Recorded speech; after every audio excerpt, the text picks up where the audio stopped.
Entre nous cultures. Robert Genton, bonjour. Bonjour. Ah, vous avez écrit un livre, c'était déjà vu il y a quelque temps, vous avez écrit un livre, Il se débrouillera, hein, Oui. qui raconte 80 ans d'une vie, une vie qui a commencé à la ferme, quelque part dans le Berry. Dans le Berry. Voilà. Il y avait aussi des moutons. Alors, racontez-nous un peu. Ah, les moutons, alors ça c'est... La vie des moutons. Les moutons, c'est passionnant. Ils sont pas méchants, les moutons. Et pas du tout méchants. Oh, il y et en a des méchants, il me semblait, non? Des coups de tête. Ah, des coups de tête, ça peut arriver, par le bélier. Oui, le bélier. Voilà. Le bélier, ça, c'est arrivé dans des chemins où le bélier, il nous obligeait à se protéger. C'est arrivé.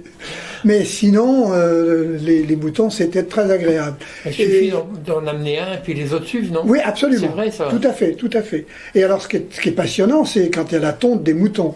La tonte des moutons, c'est une fête, quoi. Hein. Alors, on les met sur le dos, et ça se faisait à la main, pas électrique, quoi. On avait des tondeuses à la main.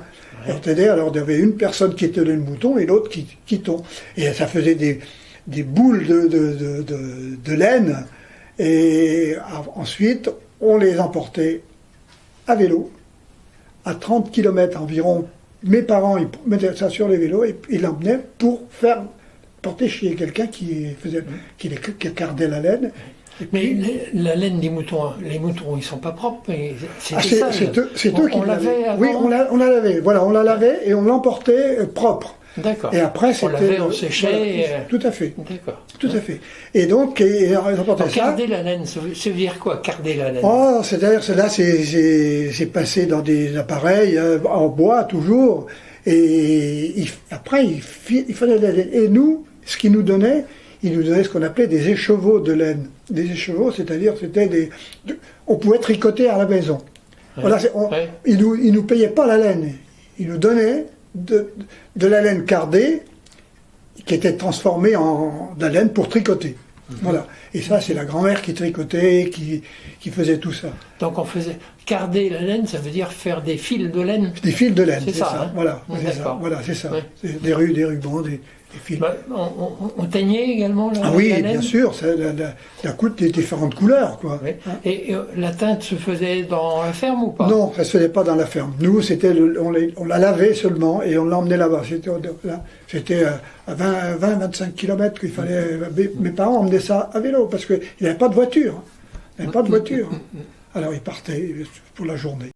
Alors je voudrais rajouter une chose qui était très intéressante et qui m'a passionné, parce que j'avais mon père qui avait donc été apprenti maquignon. C'était un passionné des animaux. Et alors dans la région, il y avait beaucoup de foires. Des foires, il y en avait une multitude. Et mon père, il allait à toutes les foires, soit pour vendre des bêtes, soit pour en acheter, soit pour les voir et tout. C'était un passionné. Et donc, moi, j'ai gardé un peu cette sensibilité parce que j'adore aussi les animaux, quoi. Et les animaux, pour moi, c'est quelque chose de respectueux. Il y a un chat à la maison. Oui, il y a un chat à la maison, oui, c'est ça. Il y avait des animaux domestiques à la ferme? Ah ben c'était des chiens. Alors, on avait deux chiens en principe. Des chiens pour mener les bêtes dans les champs, puis pour encadrer et tout. Les moutons aussi. Voilà, ils étaient dressés pour ça, quoi. Voilà. Il y avait des chats aussi pour. Des chats. On avait 2 ou 3 chats pour les souris et monter dans les greniers, et puis pour protéger le grain, pour protéger tout ça. Et puis on les voyait souvent traverser la cour avec des rats dans la bouche, quoi. Et il y avait aussi des oiseaux à l'époque, mais pas... Ah, on avait des pigeons aussi. Les pigeons, on avait des pigeons, on avait fait des caisses, des pigeonniers qu'on a griffé, qu'on s'était fixés au mur, et régulièrement, on avait des petits, et puis on les consommait. Voilà. C'était aussi l'époque où il y avait des hirondelles qui ont disparu. Les hirondelles, ça nous guidait, parce que les hirondelles, quand elles venaient, on savait que c'était le printemps. Ouais. Puis quand elles se mettaient sur les fils pour tout partir, on disait... Elles nichaient aussi sous les toits, dans les granges. Dans les granges, beaucoup, oui. Ouais. Alors il y avait aussi dans les granges, qu'on avait, c'était des greniers à foin, et puis à bêtes, des chauves-souris. Les chauves-souris, il y avait ça. Il y a une petite chouette, un petit hibou quelque part aussi. Ah oui, il y avait un hibou qui venait régulièrement. Alors ça, c'était une tradition. On avait toujours peur parce qu'il y avait des superstitions. Dans le Berry notamment, ça c'est bien connu. Et quand on l'entendait, puis qu'on la voyait chanter et tout ça, on se disait, ah, c'est mauvais signe. Voilà. Bon. L'image du hibou avec une lune sombre. Oui, tout à fait, tout à fait. Voilà.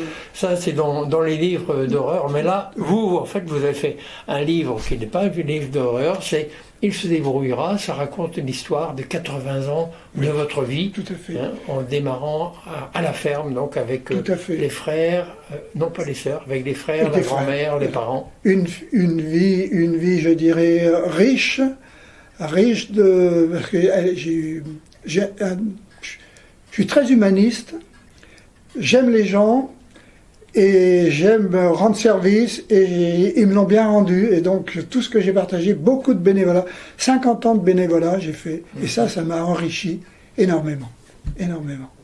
Robert Genton, merci beaucoup. Je t'en prie, Yann, merci. Entre nous cultures,